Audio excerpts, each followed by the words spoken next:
Hi friends, and welcome back to the channel. Today I painted my mom as Queen Charlotte because to me she's the only queen that matters.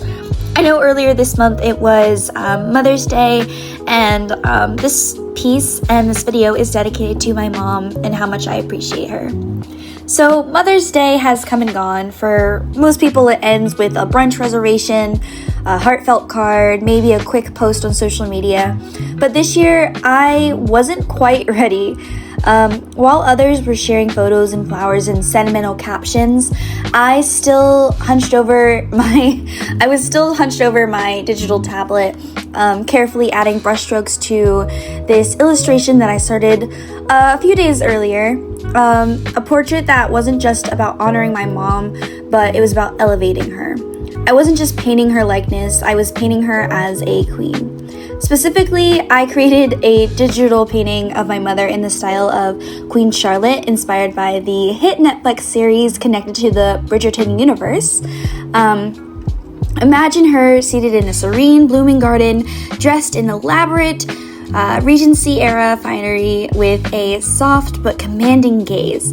A portrait that channels all the elegance, strength, and power we associate with royalty, but grounded in reality of the woman who raised me. This wasn't a quick project. I'm still learning digital painting, and I struggled to get it just right, but that felt fitting too, because this wasn't just the kind of gift you rush. And even though I'm sharing it a week after Mother's Day, I think it speaks to something deeper. The idea that mothers shouldn't only be celebrated one day of the year, because their impact, their strength, and their grace, those are the things that deserve appreciation all the time. Not as a seasonal trend, but as the truth we carry with us. The idea for the painting came from something deeply personal.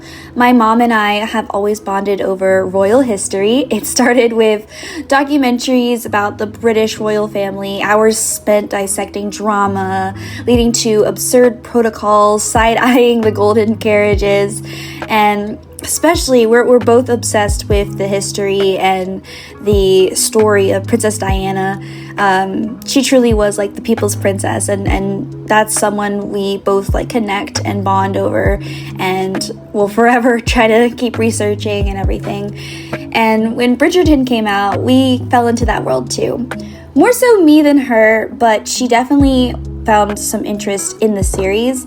I'm trying to get her, she's a very busy woman, so she doesn't have time to sit down and binge series, but when she does have those times when she can just relax, she's very interested in the series of Bridgerton. And it wasn't the romance that caught our attention, it was the world building and the costumes, the iconography of power, especially in Queen Charlotte, which I'm still trying to get her to finish. There's something fascinating about how modern audiences are obsessed with royalty in fiction, while increasingly skeptical, even hostile towards royalty in real life. Bridgerton makes you feel something aspirational. The lush visuals, the emotional stakes, the powerful female figures who move behind the scenes. And when it comes to the actual British monarchy, it feels a bit tired or out of touch, rooted in colonialism, scandal, and symbolism with no real accountability. Like I said before, we're both huge fans of Princess Diana, so when Prince Charles, or King Charles, and Camilla became king and queen, respectively, let's just say we weren't hopping out of our seats in excitement.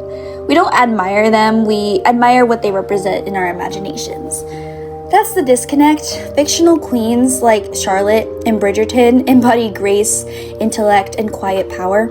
Real-life monarchs often embody wealth, hoarded through centuries of oppression. People want the aesthetic, the gowns, the poise, the sense of authority without the additional scandalous baggage. So I thought, what if I applied that same fantasy to someone who actually deserves it? That's where my mom came in. Because she's the one who's lived out those values, not on a throne but in everyday life, she's reigned over a household, not a kingdom.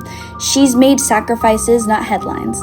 She's held her ground with quiet dignity through chaos, not with royal decrees, but with unwavering love.